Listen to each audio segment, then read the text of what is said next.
Neil Young sang, "It's better to burn out than fade away," but perhaps these stars burnt out a little too soon. Southern California high school friends Michael "Flea" Balzery, Jack Irons, and Hillel Slovak formed a band in the late 1970s called Chain Reaction, which later became Anthem, and then What Is This? With the addition of singer Anthony Kiedis and other lineup changes, the collective would evolve into the Red Hot Chili Peppers.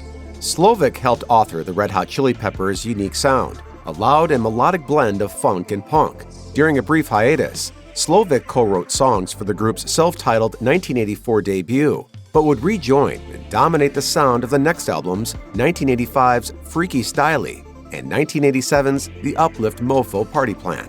By June 1988, the Red Hot Chili Peppers hadn't sold a lot of records, but the frenetic performers were a phenomenon in the LA live music scene. That's when 26-year-old Slovak was discovered deceased in his apartment in Hollywood. The cause of death was a heroin overdose.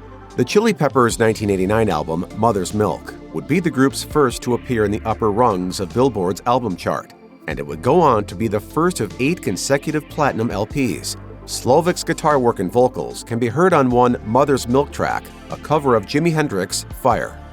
According to the New York Times, Brooklyn-based drill, a rap subgenre in which performers marry menacing beats with audacious and thought-provoking lyrics about harsh street life, began its rise to prominence in 2019, thanks in large part to Pop Smoke.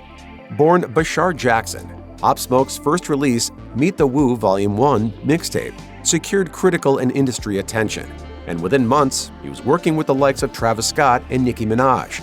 In February 2020, Meet the Woo 2 opened at number 7 on the Billboard album chart, suggesting a lot of hit singles and a long career were on the way for Pop Smoke.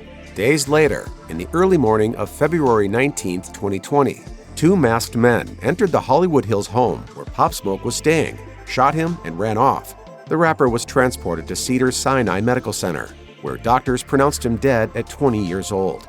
6 months after Pop Smoke's death, 6 of his singles reached the top 40 of the Billboard 100 pop chart, including For the Night, What You Know About Love, Mood Swings, and Got It On Me.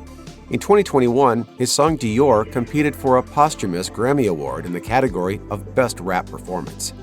Rent won 4 Tony Awards along with the Pulitzer Prize for Drama, and the cast album sold 2 million copies. The show, the characters, and the songs resonated with audiences over its 12-year Broadway run, depicting the lives of a group of artists as they fell in and out of love and coped with HIV and AIDS in New York during the 1980s. While there was a lot of sadness in Rent, true-life tragedy struck offstage. Jonathan Larson wrote the script, penned the lyrics, and composed the music for Rent. He started writing in 1990, and the first production was set for staging at the Off-Broadway New York Theater Workshop in January 1996. Less than a week before the premiere, Larson experienced severe chest pains, and a doctor diagnosed his ailment as food poisoning. 3 days later, hours after Larson attended the last dress rehearsal for Rent, his roommate found him dead on their kitchen floor. An autopsy would show that the 35-year-old died of a torn artery, the result of an undiagnosed case of Marfan syndrome.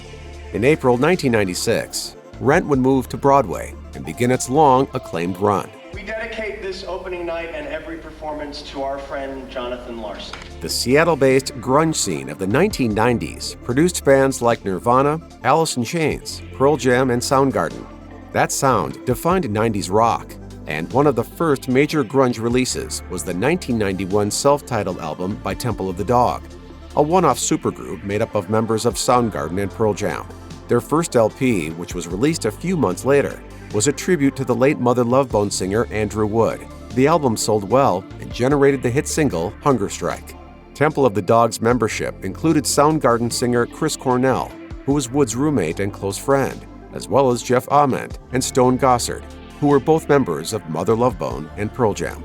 In March 1990, Wood died of a heroin overdose at the age of 24. His band's first album, Apple, hit stores in July 1990, only a few months after his passing.